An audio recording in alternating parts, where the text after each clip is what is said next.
Royal Enfields were always interesting. They were really well engineered, beautifully styled, simple, fun motorcycling. And there's just something about the new ones where inspiration has been taken.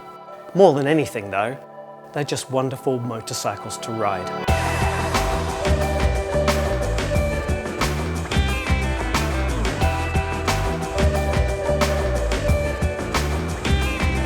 Cafe racer scene came about in the early 1960s. Motorcyclists meeting at transport cafes would strip down their bikes and race with their mates. They were originally built by people that couldn't afford to go and buy a works race bike and wanted to build something out of parts to create a bike that gave them the performance and the excitement and the thrill that they wanted.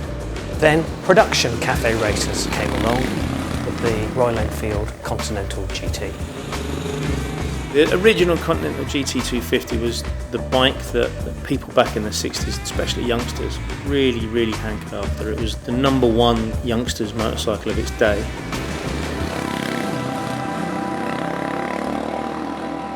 And when we did the 535, we created a great handling little motorcycle that I think captured a lot of the essence of what the 250 had.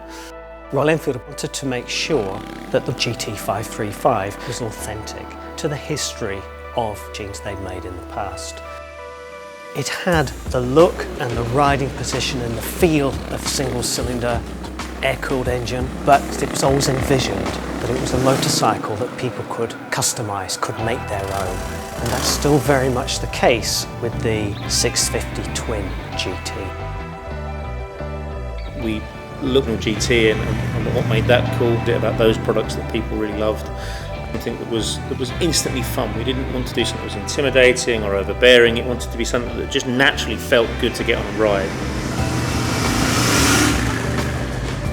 And so this product, we've taken the great bits from the 535, we've added in this fantastic new engine and evolved the whole thing. You know, this is a completely brand new product, a complete step change. For us it was really important that this had a grounding in our past, it had an element of history in it, but also something that is a modern motorcycle that was right for today. This third generation takes it to a completely different level. The engine is really smooth, but it's got a lot of torque still. It hasn't lost that. The acceleration isn't linear. You've got an oomph with it. The handling is superb. The rider experience was very much at the core of what we were trying to achieve. You know, we really wanted to create a bike that gave real involvement and engagement to the consumer.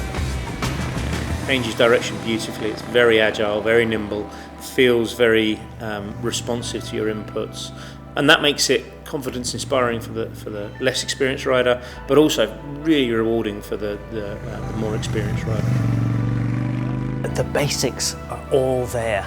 It's a great motorcycle to ride, but it's something that you can further make your own.